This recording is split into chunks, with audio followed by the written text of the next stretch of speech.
Hi, hello, namaskara. Today we're going to talk about a topic called cost of living in Toronto. Most of us know that Toronto is an expensive city in Canada. In fact, it is the second most expensive city. So if you're not familiar with expenses of your basic requirements when you land here, you might end up with unpleasant surprises. So it's always a good idea to have a fair idea about the new place that we're gonna move to start a new life, right? All right. So all the expenses that we're gonna discuss today in this video is gonna be mostly related to a family of three, which includes a small baby of around 2 years. This video just gives you the basic idea of the expenses so you could plan your move accordingly. And let's try to make your transition as smooth as possible. The most important of all is definitely accommodation. It really depends on what type of house you choose to live in. You have options varying from a basement in a house, an apartment with a 1 bedroom or a 2 bedroom, a condo, an independent house, and several other options. Based on your requirement, the expenses really vary anywhere between a $600 to a $3,000. However, the average prices for a 1 bedroom and a 2 bedroom are listed in the video for your reference. Another small component that you may want to remember when you rent an apartment or especially an apartment is insurance. Most property management offices, they expect you to have a home insurance prior to your move-in date.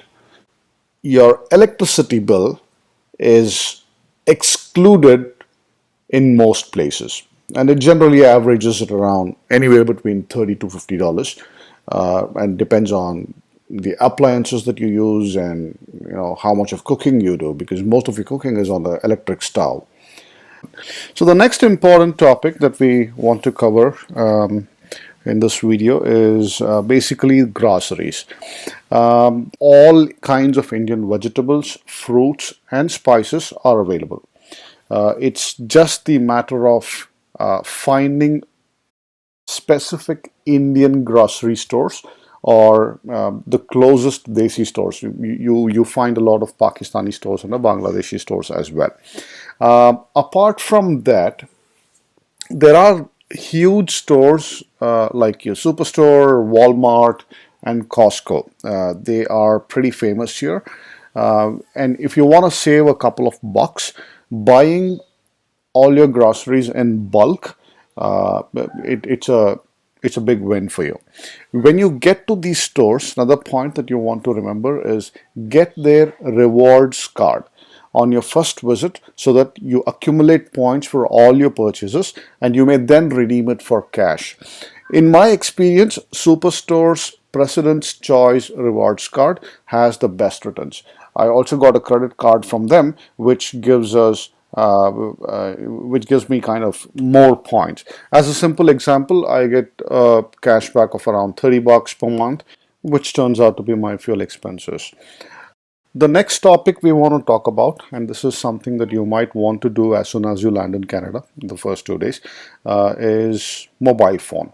Now, when you come here with a mobile phone, you have the option to buy a SIM card, which is basically a prepaid SIM card, and then pay your monthly payments as you go along.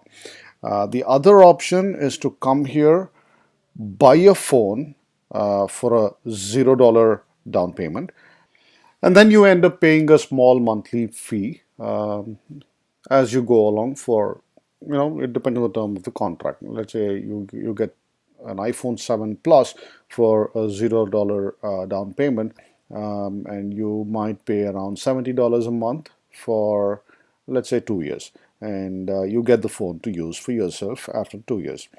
Or the other option is to buy the prepaid SIM card like we discussed earlier, which turns out to be around, on an average, it's around $50 per month. You get unlimited Canada-wide calling and around 6 GB of data. Depends on what service provider you get into. Uh, India calling is approximately 3 cents per minute in some of the service providers. The next thing that I'm going to talk about is internet, your home internet. Internet options are pretty abundantly available here in Canada. There are options from Bell, Rogers, Telus, and there are some big key players. Um, Now, what I am using is something really competitive in this apartment building. And since there is a huge competition, they give you bigger discounts. For instance, what is expected to be at around $100 turns out to be at around $40 for me. Now I'm getting 500 Mbps of speed and unlimited usage for almost $40 a month. Next option we talk about is laundry. This is an important topic because when you are in an apartment building like the one I'm currently in, you don't have the washer and the dryer in the same apartment. That's the key difference between an apartment building and a condo. So when you want to pay for your laundry, the way it works here is you get a prepaid card. I think the card is free on your move into the apartment. All that you got to do is recharge the card. There are options available like $10, $20, and $30 is the max. For a $30 recharge, you end up paying a fee of $0.85. So that's exactly what I do. The way you use your laundry, this is also pretty interesting. Every load of washing is $2.75. The washer runs for around 34 minutes with high temperature water. And then after 34 minutes, you will have to shift the the washed clothes into a dryer, which is $2 per load. Since the dryers are generally bigger than the washers, what I generally do is I club the clothes from two washers into one dryer and run it for 50 minutes, and all my clothes are generally dry. Now, since we're talking about laundry, I just want to cover another topic, which is basically our washing detergent. There are different brands available, different options, of course, but let's talk about something that is very common and mostly used. What I use is Tide, and this is around $18 if you buy it in a place like Walmart. So the next topic that we're going to cover today is transportation. Definitely one important thing that you might want to do as soon as you land here is to buy a Presto card, because the Presto cards are as good as prepaid debit cards. You pay $6 to get this, one per person. Uh, and the way it works is you get a discount on each ride that you take. On TTC is going to cost you $3. Every ride that you take on Go Train, it really depends on which station you hop in and which station you hop out. Let's say for two stations, it's around $5.02 when you use a Presto card. If you take the same rides by paying cash on the vending machine, uh, you end up paying 25 cents to as good as somewhere around $1 more. So it's always advisable to get a Presto card as soon as you land in Canada, and that helps you save a lot of money. The other modes of transportation that may be available are one thing that comes to my mind is your taxis. Taxis, like you have Lyft, Lyft, which is working really well here. It's just like our Uber and Ola in India. There is also Uber, but you really need to install the apps, have your credit card registered, and then see which one is working out cheaper when you book a ride. And that's something that you could use on a need basis. All right, so next topic, we're going to talk about salons. For a man, definitely haircut is going to be important. Now, you could get a haircut for as cheap as $10 to as expensive as, $50 to $80. If you want to get an economical one, I get a haircut near my place for $15. Now the rates have slightly gone up to $20, which is still okay. For a woman, it really depends on what kind of haircut they want. But what I've seen is, at least my wife gets a haircut for $20. Kids' haircut is around $20 as well. But if you go to a kids specialist, you might they might charge you a little extra, maybe around $30. So the next topic we're going to talk about is medical insurance. There are different kinds of insurances available here in Canada. There is also government provided insurances, which is called the OHIP here in Ontario, in Toronto. There is Ontario Health Insurance Program, which covers your consultation charges for your regular visits to the doctor for general medicines. The first thing you need to do is you will have to identify a family doctor, and the family doctor will prescribe all the required medicines. And when there is a need to talk to or consult uh, a specialist, you will have to go through your family doctor. They will get an appointment, and you will also get a call from the cardiologist clinic, and you will have the appointment scheduled, then go reach out to them. This is the case for any other specialist consultations. Let's say you want to get in touch with a gynecologist, and then this is the same process. When you're a full-time employee, you get medical insurance from your employer. You may end up paying a very small fee on a monthly basis. For instance, so we as a family of three pay around $40 per month, and we are covered under the medical insurance policy.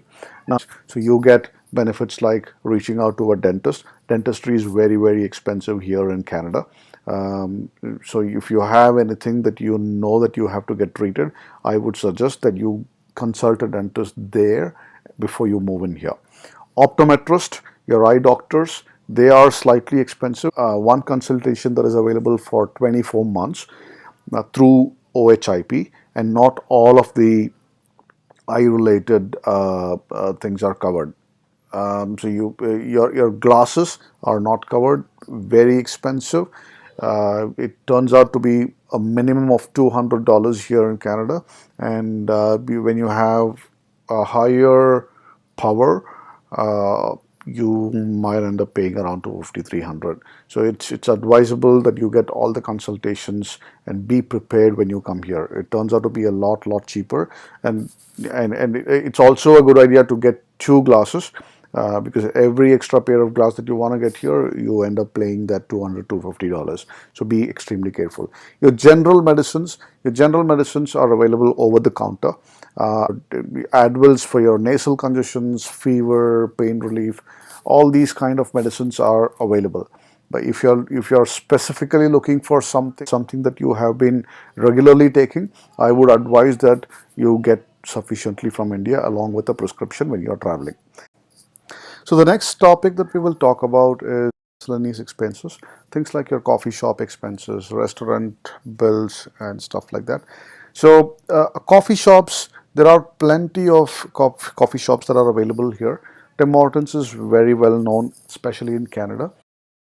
A small sized cup of coffee would be around $1.5, and a large sized cup coffee would be around $2.3. If you want to do some basic purchasing like t-shirts and jeans and tops for girls and baby clothes, you need a minimum of $100. Daycare is also expensive. It all really depends on what kind of daycare you want. There are daycares available for as economical as $25 a day to an average price of around $60.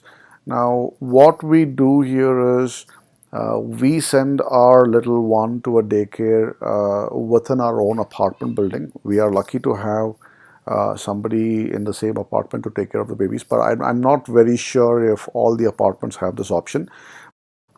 Now that we covered daycare, I want to talk a little bit about diapers. I don't know if I covered it earlier, but any which ways, diapers would be around $33. You get few small discounts in places like Superstore and Walmart. It's important that you shop for it at the right time. So what I do is I stock it at home whenever there is a discount. So this is pretty much what I wanted to cover today in today's video. If there are any specific things that you're looking for, please drop us a note. I'll be more than happy to assist you. For more such videos, please subscribe to our channel. Welcome to Canada. This is Manju Raj signing off from you today.